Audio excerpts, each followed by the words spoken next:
Hello guys, welcome back to another episode of coastal diaries.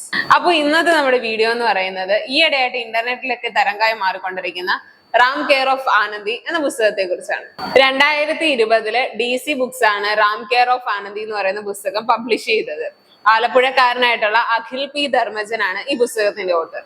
ഇനി നമ്മൾ പുസ്തകത്തിലേക്ക് പോവാണെന്നുണ്ടെങ്കിൽ എല്ലാവരും ഈ പുസ്തകത്തെ കുറിച്ച് പറയുന്ന ഒരു വാക്കുണ്ട്. ആ വാക്ക് തന്നെ പറഞ്ഞിട്ട് ഞാനും വീഡിയോ തുടങ്ങുകയാണ്. ഒരു സിനിമ പോലെ കണ്ട് വായിച്ചു തീർക്കാൻ പറ്റിയ ഒരു പുസ്തകമാണ് റാം കെയർ ഓഫ് ആനന്ദി. ഈ പുസ്തകത്തിന് ഇത്ര ഹൈപ്പ് കൊടുക്കാനുള്ള റീസൺ എന്തായിരിക്കും എന്ന് ആലോചിച്ചിട്ട് തന്നെയാണ് ഞാനും ഈ പുസ്തകം വായിച്ചു തുടങ്ങിയത്. സ്ഥിരം ഒരു ക്ലീശേ സ്റ്റോറി ആയിരിക്കും എന്ന് വിചാരിച്ച് വായിച്ചു തുടങ്ങിയ എന്റെ ഒരു കാഴ്ചപ്പാടിനെ ഫുള്ളും തിരുത്തിയതായിരുന്നു റാം കെയർ ഓഫ് ആനന്ദി. ഈ പുസ്തകത്തിന്റെ ഓരോ പേജുകളും തീരുമ്പോഴും നമ്മുടെ മനസ്സിലേക്ക് സന്തോഷവും ചില സ്ഥലങ്ങളിലെ വിങ്ങലും ഒക്കെ സമ്മാനിച്ചുകൊണ്ടായിരിക്കും ഓരോ പേജുകളും കടന്നു പോകുന്നത്.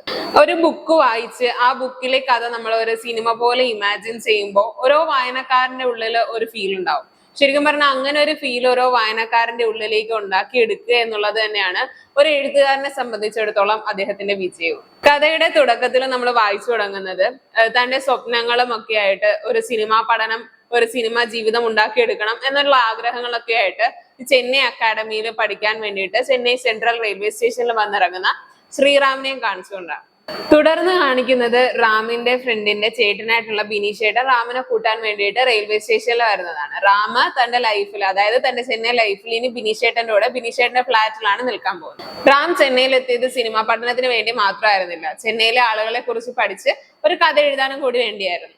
ഫ്ലാറ്റില് റാമനെ കൂട്ടായിട്ട് കിരൺ എന്ന പേരുള്ള ഒരു കൊല്ലംകാരനും കൂടി ഉണ്ടായിരുന്നു. തുടർന്ന് ഇവന്റെ സ്വപ്നത്തിന്റെ ആദ്യ പടി എന്ന നിലയിൽ ഇവൻ കോളേജിലേക്ക് പോവുകയാണ്. കോളേജിൽ വെച്ചാണ് ആദ്യമായിട്ട് റാം ആനന്ദിയെ കാണുന്നത്. തുടക്കത്തിൽ ആനന്ദിയുടെ പേര് അറിയില്ല എന്നുണ്ടെങ്കിലും പക്ഷെ ഫസ്റ്റ് ഒരു അപ്പിയറൻസിൽ നിന്ന് തന്നെ അവൾ ഒരു പെൺപുലിയാണ് എന്ന് റാമിന് മനസ്സിലായി. തുടർന്ന് അവൻ അവന്റെ ക്ലാസ്സിലേക്ക് പോവാണ്. അവന്റെ ക്ലാസ്സില് ഏക മലയാളി റാം മാത്രമായിരുന്നു. റാമിന് അവിടെ നിന്ന് ലഭിക്കുന്ന രണ്ട് കൂട്ടുകാരാണ് രേഷ്മയും വെട്രിയും. റാമിന്റെ പിന്നീടുള്ള യാത്രകളൊക്കെ ട്രെയിനിലായിരുന്നു. ഇവന്റെ ഈ ട്രെയിൻ ലൈഫിനിടയിൽ ഇവൻ പരിചയപ്പെടുന്ന ഒരു വ്യക്തിയാണ് മല്ലി. മല്ലി ഒരു ട്രാൻസ് വുമൺ ആണ്. തുടക്കത്തില് നമുക്ക് ഒട്ടും ഇഷ്ടപ്പെടാത്ത ഒരു അപ്പിയറൻസ് ആയിരുന്നു മല്ലിയുടേത്. പക്ഷെ നമ്മളെ കഥയുടെ അവസാനത്തിലേക്ക് വരുമ്പോഴേക്കും റാമിന്റെയും അതുപോലെ നമ്മൾ ഓരോ വായനക്കാരുടെയും മനസ്സിൽ മല്ലി ഒരു വിങ്ങലായി മാറുന്നത് കാണാം. നമ്മൾ പറഞ്ഞ റാമിന്റെ രണ്ട് കൂട്ടുകാരാണ് വെട്രി രേഷ്മി എന്ന്. ഈ വെട്രിയും രേഷ്മയും സഹോദരി സഹോദരന്മാരാണ്. വെട്രി നിൽക്കുന്ന വീട്, അതായത് വെട്രി ഒരു പെയിങ് ഗസ്റ്റ് ആയിട്ട് നിൽക്കുന്ന വീട്ടില് ഇവർ പരിചയപ്പെട്ട ആദ്യത്തെ ശനിയാഴ്ച റാമ കൂടെ പോകുന്നുണ്ട്. അവിടെ നിന്നാണ് നമ്മൾ കഥയിലെ മറ്റൊരു കഥാപാത്രമായ പാട്ടിയെ കണ്ടുമുട്ടുന്നത്. അവിടെ വെച്ച് മറ്റൊരു ഇൻസിഡന്റ് കൂടി നടക്കുന്നുണ്ട്. വെട്രി പെയിങ് ഗസ്റ്റ് ആയിട്ട് താമസിക്കുന്ന വീട്ടിൽ തന്നെയാണ് ആനന്ദിയും ഒരു പെയിങ് ഗസ്റ്റ് ആയിട്ട് താമസിക്കുന്നത്. വെട്രിക്കും രേഷ്മയ്ക്കും റാമിനും ആനന്ദിയോട് വലിയ താല്പര്യമൊന്നുമില്ല. ശരിക്കും അവളോട് ഒരു ചെറിയ ദേഷ്യം ഇവരുടെ ഉള്ളില് കഥയുടെ തുടക്കത്തിൽ കാണാം. കാരണം അധികം ആരോടും മിണ്ടാതെ പൈസ ഉണ്ടാക്കണമെന്നുള്ള ചിന്തയിൽ തന്റെ ലൂണ ബൈക്കുമായിട്ട് കോളേജിലെ ക്ലർക്ക് എന്നുള്ള ജോലി, പിന്നെ ചെറിയ ഇവന്റ് പരിപാടി, പൂവിൽപ്പന, അങ്ങനെ കുറച്ച് പരിപാടിയായിട്ട് നടക്കുന്ന ഒരു വ്യക്തിയാണ് ആനന്ദി. നിരവധി രഹസ്യങ്ങൾ ഉള്ളിൽ ഒളിപ്പിച്ച് ജീവിക്കുന്ന ഒരു സുന്ദരിയായ 23-കാരിയായിരുന്നു ആനന്ദി. അവളോട് സ്നേഹമായിട്ട് സംസാരിക്കുന്നതും അവളാകെ സ്നേഹമായിട്ട് സംസാരിക്കുന്നതും പാട്ടിയോട് മാത്രമായിരുന്നു. തുടർന്നുള്ള കുറച്ച് സംഭവങ്ങളുടെ ഇടയിൽ വെച്ചിട്ട് ഒരിക്കല് നമ്മുടെ മല്ലി റാമിനോട് ട്രെയിനിൽ വെച്ച് പൈസ ചോദിക്കുന്നുണ്ട്. കാരണം അവളൊരു ട്രാൻസ് വുമൺ ആണെന്ന് നമ്മൾ പറഞ്ഞിരുന്നു. റാമനോട് മല്ലി ട്രെയിനിൽ വെച്ച് പൈസ ചോദിക്കുമ്പോൾ റാമ മല്ലിയോട് തിരിച്ച് ദേഷിക്കുന്നുണ്ട്, പൈസ കൊടുക്കാണ്ട് തിരിച്ച് ദേഷിക്കുന്നുണ്ട്. ആ ഒരു ടൈമില് മല്ലിയുടെ പുറകില് പോലീസുകാർ ലാത്തി വെച്ച് അടിക്കുന്നുണ്ട്. ഈ ലാത്തി വെച്ച് അടിക്കുന്ന സമയത്ത് മല്ലി റാമിന്റെ പോക്കറ്റോടെ പിടിച്ച്, അതായത് ഷർട്ടിന്റെ പോക്കറ്റോടെ പിടിച്ച് കീറിയിട്ട് ഓടുന്നുണ്ട്. അങ്ങനെ ആ ഒരു ദേഷ്യത്തില് റാം കോളേജിലേക്ക് അല്ലാണ്. സ്വാഭാവികമായിട്ടും അന്ന് താമസിച്ചെന്നുകൊണ്ട് ആനന്ദ് റാമിനോട് പറയാണ് ക്ലാസ്സിലേക്ക് കയറാൻ ഒക്കില്ല എന്ന്. സോ അവിടെ ഒരു ചെറിയ പ്രശ്നം, റാമും ആനന്ദിയായിട്ട് ചെറിയൊരു പ്രശ്നം ഉണ്ടാവുകയും റാം ആനന്ദിയെ പിടിച്ചു അതായത് തള്ളിക്കളയുകയും റാമ ആനന്ദിയെ ചെറുതായിട്ട് അസഭ്യം പറയുകയും ചെയ്യുന്നുണ്ടായിരുന്നു. ഇങ്ങനെ റാമ ആനന്ദിയെ അസഭ്യം പറഞ്ഞതും പിടിച്ചു തള്ളിയതും ഒക്കെ പ്രിൻസിപ്പള് ക്യാമറയിലൂടെ കാണുകയും റാമിനോട് ക്ലാസ്സിലെ എല്ലാ കുട്ടികളുടെയും സാറുമാരുടെയും ഫ്രണ്ടിൽ വെച്ച് ആനന്ദിയോട് മാപ്പ് പറയുകയും ചെയ്യുന്നുണ്ട്. തുടർന്ന് ഒരു വൈകുന്നേരം ആകുമ്പോഴേക്കും ആനന്ദി റാമിനെ വിളിച്ച് ഒറ്റയ്ക്ക് ആരും ഇല്ലാത്ത ഒരു സ്ഥലത്തേക്ക് മാറിപ്പോവുകയും ആനന്ദിന്റെ മുഖത്ത് നോക്കി അടിക്കുകയും ചെയ്യുന്നുണ്ട്. കാരണം ആനന്ദിയെ അസഭ്യം പറഞ്ഞതിന് ആനന്ദി റാമിന്റെ മുഖത്ത് ഒരടി കൊടുക്കുകയും ചെയ്യുന്നുണ്ട്. തുടർന്ന് റാമിന് ആനന്ദിയോട് ഭയങ്കരമായിട്ടുള്ള ഒരു പക ഉണ്ടാവുകയും ആനന്ദിക്ക് എങ്ങനെയെങ്കിലും ഒരു പണി കൊടുക്കണമെന്ന് ആലോചിച്ച് വെട്രിയെ രേഷ്മയും ഇതിന് കൂട്ടുപിടിക്കുകയും ചെയ്യുന്നുണ്ട്. വെട്രിക്കും രേഷ്മയ്ക്കും ഇതിൽ പരം ഒരു സന്തോഷം വേറെ ഇല്ല. അങ്ങനെ ആ ഒരാഴ്ച, അതായത് ആ അവസാന ശനിയാഴ്ച ആയപ്പോഴേക്കും ഇവര് പാട്ടിയുടെ വീട്ടിൽ പോകുന്നുണ്ട്. എന്നിട്ട് ആനന്ദി സ്ഥിരമായിട്ട് ഉപയോഗിക്കുന്ന ഒരു റോസ് ടവൽ അഴയിലുണ്ടായിരിക്കും. ആ റോസ് ടവലില് ഇവര് ചൊറിയുന്ന രീതിയിലുള്ള ഒരു പൊടി എടുത്തിടുന്നുണ്ട്. അങ്ങനെ ആനന്ദി ഈ റോസ് ടവൽ എടുത്ത് ഉപയോഗിക്കുമ്പോൾ ആനന്ദിയുടെ ദേഹം ആസകലം ചൊറിഞ്ഞ് പൊങ്ങി മുഖത്തൊക്കെ നീര് വെച്ചതായിട്ട് വരുന്നുണ്ട്. ആനന്ദി തുടർന്ന് ഇത് കണ്ടു നിന്ന രേഷ്മയുടെ മുഖത്തും ഈ ടവൽ വെച്ച് തുടയ്ക്കുന്നുണ്ട്. അപ്പോൾ രേഷ്മ തന്റെ കൂട്ടാളികളായിട്ടുള്ള റാമിന്റെയും വെട്രിയുടെയും പേര് വിളിച്ചു പറയുന്നുണ്ട്.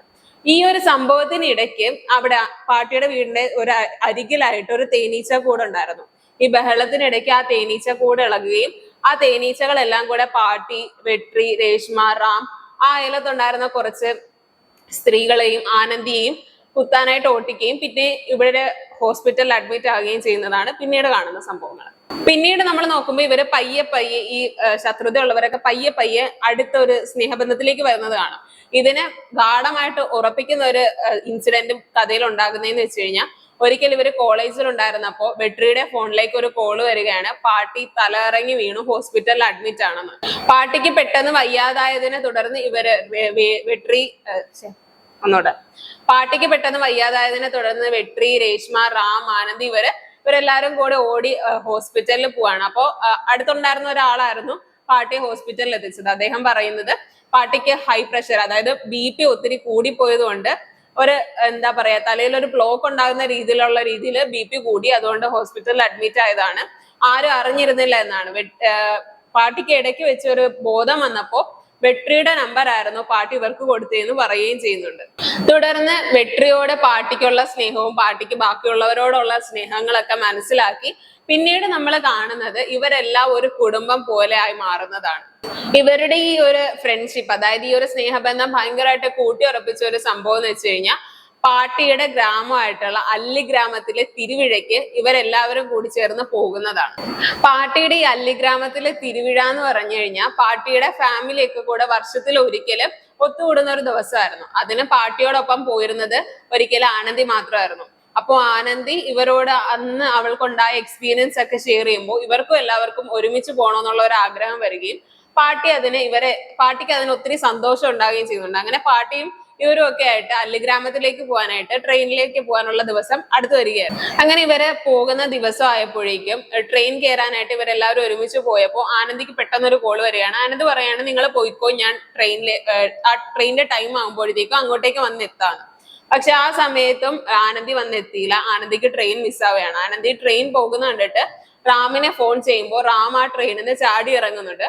അങ്ങനെ റാമും ആനന്ദിയും ഒരുമിച്ചായിരുന്നു പിന്നീടുള്ള യാത്ര. അതായത് ആ ട്രെയിൻ പോയി അടുത്ത ട്രെയിനിന് ഇവർ ടിക്കറ്റ് ബുക്ക് ചെയ്ത് ഒരുമിച്ച് പോവുകയാണ്. ആ സമയത്ത് ആനന്ദിയോട് റാമിന് ചെറിയൊരു ഇഷ്ടം തോന്നി തുടങ്ങുകയും ചെയ്യുന്നുണ്ടായിരുന്നു. അങ്ങനെ ഏകദേശം നല്ല രീതിയിൽ രാത്രിയായി കഴിഞ്ഞപ്പോഴേക്കായിരുന്നു അല്ലിഗ്രാമത്തിലേക്കുള്ള സ്റ്റേഷൻ, അതായത് മെയിൻ സ്റ്റേഷനിൽ ഇവർ വന്നെത്തിയത്. അവിടെ നിന്ന് ഒരു 1.5 മണിക്കൂർ കൂടുതൽ അല്ലിഗ്രാമത്തിലേക്ക് സഞ്ചരിക്കേണ്ടതായിട്ടും ഉണ്ടായിരുന്നു. അപ്പോൾ ഒത്തിരി രാത്രി ആയതിനാലും പിന്നീട് അങ്ങോട്ടേക്ക് അധികം വണ്ടികളൊന്നും പോകില്ല. പിറ്റേ ദിവസം രാവിലെ 7 മണിക്കുള്ള ഒരു ബസ്സേ ഉള്ളൂ എന്നുള്ളതൊക്കെ അറിഞ്ഞതുകൊണ്ടും ഇവരെ ലോഡ്ജിൽ താമസിക്കുക എന്നുള്ള ഒരു തീരുമാനം എടുക്കുകയാണ്.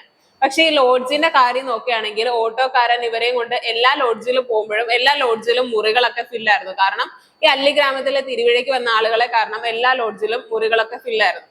അവസാനം ഇയാൾ ഒരു ലോഡ്ജിന് മുന്നിൽ കൊണ്ടുവന്ന് നിർത്തുകയാണ്. എന്നിട്ട് അവിടെ പറയാണ്, ഈ ലോഡ്ജിൽ അങ്ങനെ ആരും വരാറില്ല, കാരണം ഈ ലോഡ്ജിൽ താമസിക്കുന്നവരൊക്കെ ആത്മഹത്യ ചെയ്യാൻ വേണ്ടിയിട്ട് മാത്രമാണ് വരുന്നതെന്ന് പറഞ്ഞ് ഇവരൊരു ലോഡ്ജിന് മുന്നിൽ കൊണ്ടുവന്ന് ഇറക്കിയിട്ട് പറയാണ്, നിങ്ങൾക്ക് വേണമെങ്കിൽ ഇവിടെ താമസിക്കാം, അല്ല എന്നുണ്ടെങ്കിൽ നിങ്ങൾക്ക് റെയിൽവേ സ്റ്റേഷനിൽ തന്നെ നിൽക്കാവുന്ന. പക്ഷെ ഇവര് നോക്കുമ്പോൾ ഒരു ലൈറ്റ് ഒക്കെ ഇട്ട് വെച്ച് ധനശ്രീ ലോഡ്ജ് എന്നുള്ള ഒരു പേരിലുള്ള ലോഡ്ജായിരുന്നു അത്. ആനന്ദിയായിട്ട് ഒറ്റയ്ക്ക് ആ റെയിൽവേ സ്റ്റേഷനിൽ ഇരിക്കേണ്ട എന്ന് വിചാരിച്ച് റാം അവിടെ ഒരു മുറി എടുക്കാനായിട്ട് ഒരുങ്ങുകയും ചെയ്യുന്നുണ്ട്. ഇവര് കയറി ചെല്ലുമ്പോൾ കാണുന്നത് ശബരിമലയ്ക്കൊക്കെ പോകുന്ന സമയത്ത് ഇടുന്ന വേഷം ഇട്ട് അതായത് ഒരു കറുത്ത മുണ്ടും ഷർട്ടും ഒക്കെ ഇട്ട് ഒരു വൃദ്ധനായ ഒരു മനുഷ്യൻ അവിടെ ഇരിക്കുന്നതായിരുന്നു. അങ്ങനെ നമ്മുടെ ആനന്ദി റാമും ധനശ്രീ ലോഡ്ജിൽ മുറിയെടുക്കുകയാണ്. മുറിയെടുത്തതിന് ശേഷം ഇവര് വെളിയിലേക്ക് നോക്കുമ്പോൾ നല്ല ഭംഗിയുള്ള കാഴ്ചയായിരുന്നു. അപ്പോ വെളിയിലേക്ക് നടക്കാമെന്ന് ആനന്ദി റാമിനോട് പറയുകയും അവർ താഴേക്ക് ഇറങ്ങുമ്പോൾ ഈ വൃദ്ധനെ കാണുകയും വൃദ്ധനോട് സംസാരിക്കുകയും എല്ലാവരും ഈ ലോഡ്ജിനെ കുറിച്ച് എന്തുകൊണ്ടാണ് ഇങ്ങനെ പറയുന്നത്, ആത്മഹത്യ ചെയ്യാൻ വേണ്ടി മാത്രമാണ് എല്ലാവരും ഇവിടെ വരുന്നതെന്ന് പറയുന്നതിനുള്ള കാരണം തിരക്കുകയും ചെയ്യുന്നുണ്ട്. അപ്പൊ വൃദ്ധൻ പറഞ്ഞ മറുപടി എന്ന് പറയുന്നത്, ബാക്കി എല്ലാ ലോഡ്ജുകാരും ഈ ഓട്ടോക്കാർക്ക് 1% പൈസ കൊടുക്കും, കാരണം റെയിൽവേ സ്റ്റേഷനിൽ വന്നിറങ്ങുന്ന ആളുകളെ അവരുടെ ലോഡ്ജിലേക്ക് കൊണ്ടുചെന്നാക്കാൻ. പക്ഷെ വൃദ്ധൻ അങ്ങനെ ഒരു പൈസ കൊടുക്കില്ല. പിന്നെ ഈ ആത്മഹത്യയുടെ കാര്യം പറയുന്നതെന്ന് വെച്ച് കഴിഞ്ഞാൽ, വൃദ്ധന്റെ മകന് വലിയൊരു രോഗം പിടിപെടുകയും അദ്ദേഹത്തിന് തരണം ചെയ്യാൻ സാധിക്കില്ല. തന്റെ അച്ഛൻ ഈ ഉള്ള ലോഡ്ജ് പോലും വിറ്റ് അദ്ദേഹത്തെ ട്രീറ്റ് ചെയ്യുന്നുള്ള മനസ്സിലാക്കിയത് കൊണ്ട് ആ വൃദ്ധന്റെ മകൻ ആ ഒരു ലോഡ്ജിന്റെ മുകളിൽ പോയി ആത്മഹത്യ ചെയ്തു. ആ ഒരു മുറി ഇപ്പോഴും പൂട്ടിയിട്ടേക്കാണ്. വൃദ്ധന്റെ ഭാര്യ വരുമ്പോൾ മാത്രമാണ് ആ മുറി ഉപയോഗിക്കുന്നതെന്നും പറയുന്നുണ്ട്. പിന്നീട് നമ്മൾ കാണുന്നത് ആ വൃദ്ധന് ആനന്ദിയോടും റാമിനോടും ഭയങ്കര സ്നേഹം തോന്നുകയും അവരെ സ്വന്തം മക്കളെ പോലെ കാണുകയും പിന്നീട് ഇവരെ വെളിയിലേക്ക് പോയി അവര് അതായത് ആനന്ദി റാമും തമ്മിലുള്ള കുറച്ച് നല്ല നിമിഷങ്ങളൊക്കെ കാണിക്കുന്നതുമാണ് പിന്നീട് നമ്മൾ ബുക്കിൽ വായിക്കുന്നത്. പിറ്റേ ദിവസം രാവിലെ 7 മണിക്കുള്ള ബസ് ഇവർക്ക് മിസ്സാവുകയും പിന്നീട് കുറച്ച് അതിസാഹസികമായ യാത്രയെന്ന് തന്നെ പറയാം. അങ്ങനെയുള്ള ഒരു യാത്ര നടത്തി ഇവര് അല്ലിഗ്രാമത്തിൽ വന്നെത്തുകയും തിരുവിട വളരെ സന്തോഷത്തോടെ കൊണ്ടാടുകയൊക്കെ ചെയ്യുന്നതാണ് പിന്നീട് നമ്മൾ കാണുന്നത്.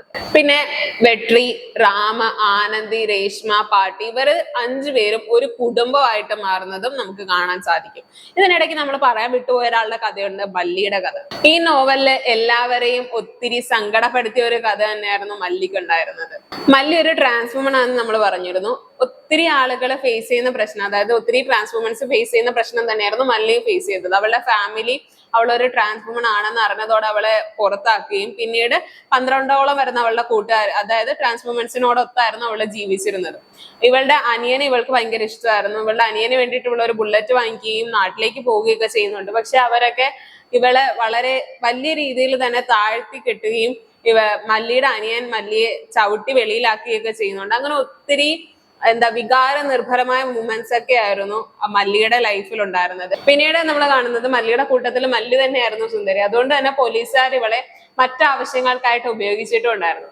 ഇങ്ങനെ ഉപയോഗിക്കുന്നതിലൂടെ ഇവളെ ഭയങ്കരമായിട്ട് വീക്കാവുകയും ചെയ്യുന്നുണ്ട്. ഒരിക്കല് ആനന്ദി പറയുന്ന ഒരു ഇൻസിഡന്റ് ഉണ്ട്. നമ്മുടെ മല്ലിയുടെ ഒറിജിനൽ പേരെന്ന് പറയുന്നത് കാളിദാസ് എന്നായിരുന്നു. ഇവള് നമ്മുടെ റാം പഠിക്കുന്ന കോളേജിൽ ഭരതനാട്യമൊക്കെ ക്ലാസിക്കൽ ഡാൻസ് ഒക്കെ പഠിപ്പിക്കുന്ന ഒരു സെക്ഷൻ ഉണ്ട്. അവിടെ പഠിക്കാൻ വരുന്നുണ്ട്. പക്ഷെ അവിടെ ഗേൾസിന് മാത്രമേ ഈ ഒരു ക്ലാസിക്കൽ ഡാൻസ് പഠിക്കാനുള്ള അവകാശം ഉണ്ടായിരുന്നു, അതായത് അനുവാദം ഉണ്ടായിരുന്നുള്ളൂ.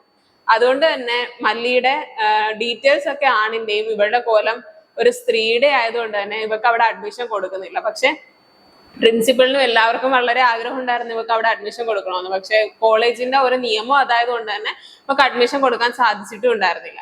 പിന്നീട് നമ്മൾ ഒരിക്കലും മല്ലിയുടെ കഥയുടെ അവസാനത്തിലേക്ക് വരുമ്പോൾ നമ്മൾ കാണുന്നത് മല്ലിയെ മറ്റൊരു ആവശ്യത്തിന് വേണ്ടിയിട്ട് പോലീസുകാർ ഉപയോഗിക്കുന്നതും അവസാനം അവളെ മല്ലിയുടെ അനിയൻ ഉപദ്രവിച്ചിരുന്നു എന്ന് നമ്മൾ പറഞ്ഞിട്ടുണ്ടായിരുന്നു. ആ ഉപദ്രവത്തിന്റെ വേദനയിലും പോലീസുകാർ ഇവളെ ഒരു ദുരുപയോഗം ചെയ്തതിലും ഒക്കെ ഇവിടെ മല്ലി മരണപ്പെടുന്നതായിട്ടും നമ്മൾ കഥയിൽ വായിക്കുന്നുണ്ട്. നമ്മൾ തുടക്കത്തിൽ നമ്മൾ ഇടയ്ക്ക് വെച്ച് പറഞ്ഞിട്ടുണ്ടായിരുന്നു നമ്മുടെ ആനന്ദി എന്ന് പറയുന്നത് ഭയങ്കരമായിട്ട് ഒരു രഹസ്യ സ്വഭാവമുള്ള ഒരു പെൺകുട്ടിയായിരുന്നു എന്ന്. ആനന്ദി ഇവരോടുള്ള സ്നേഹം കാരണം അവസാനം ആനന്ദിയുടെ കഥ പറയുന്നുണ്ട്. ആ കഥ എന്ന് പറയുന്നത് മല്ലിയെ പോലെ തന്നെ മറ്റൊരു ജീവിതമായിരുന്നു ആനന്ദിയുടെ. ആനന്ദി ശരിക്കും ഒരു ഇന്ത്യക്കാരി അല്ലായിരുന്നു. ആനന്ദി ഒരു ശ്രീലങ്കൻകാരിയായിരുന്നു. ശ്രീലങ്കൻ തമിഴ് യുവതിയായിരുന്നു ആനന്ദി. ആനന്ദിയും ഒത്തിരി സ്ട്രഗിൾസ് ഫേസ് ചെയ്ത് ഇന്ത്യയിലേക്ക് വന്ന ഒരു പെൺകുട്ടിയാണ്. അതായത് ശ്രീലങ്കൻ സർക്കാർ ആ ഒരു ടൈമിൽ, അതായത് പണ്ട് ഒരു യുദ്ധം നടന്ന ടൈമിൽ ശ്രീലങ്കൻ സർക്കാർ തമിഴരെയൊക്കെ വധിക്കാൻ തുടങ്ങി.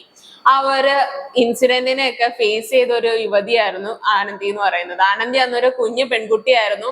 അവളുടെ മുന്നിൽ വെച്ച് അവളുടെ അച്ഛൻ കഴുത്തറുത്ത് മരിക്കുകയും അവളുടെ അമ്മയും ശ്രീലങ്കൻ സർക്കാരിന്റെ പട്ടാളക്കാരെ അവളുടെ അമ്മയെ ദുരുപയോഗം ചെയ്ത് കൊല്ലുകയൊക്കെ കണ്ടു നിന്ന ഒരു വ്യക്തിയായിരുന്നു ആനന്ദി. ആനന്ദിക്ക് ഒരു അനിയനുണ്ട്. ആനന്ദിയുടെ അനിയനെ തിരക്കിയിട്ടാണ് പിന്നെ അവിടെ നിന്നത്. പക്ഷെ ആനന്ദിക്ക് ഒട്ടും വയ്യാതായതോടെ ശ്രീലങ്കയിൽ തന്നെയുള്ള കുറച്ച് തമിഴര് ആനന്ദിയെ അവിടെ നിന്ന് കടൽ കയറ്റി ഇന്ത്യയിലേക്ക് പറഞ്ഞു വിടുകയും ചെയ്യുന്നുണ്ട്. അങ്ങനെ ഇന്ത്യയിൽ വന്ന ആനന്ദിയുടെ പിന്നീടുള്ള ഓരോ യാത്രകളിലും ആനന്ദിയുടെ അനിയനെ തിരക്കിയുള്ള യാത്രകളായിരുന്നു പിന്നീട് മുഴുവനും നമ്മൾ കാണുന്നത്. അതിനു വേണ്ടിയിട്ട് തന്നെ ആയിരുന്നു ആനന്ദി ഇത്രയും ജോലി ചെയ്തതും രാപ്പകല് കിടന്ന് കഷ്ടപ്പെട്ട് പൈസ ഉണ്ടാക്കിയതും ഒക്കെ. ആനന്ദി ഇന്ത്യയിൽ വന്നതിന് ശേഷം ആനന്ദിയെ നോക്കിയ ആളുകൾ ആനന്ദിയെ തുണിമില്ലിൽ ജോലിക്ക് വിടുന്നുണ്ട്.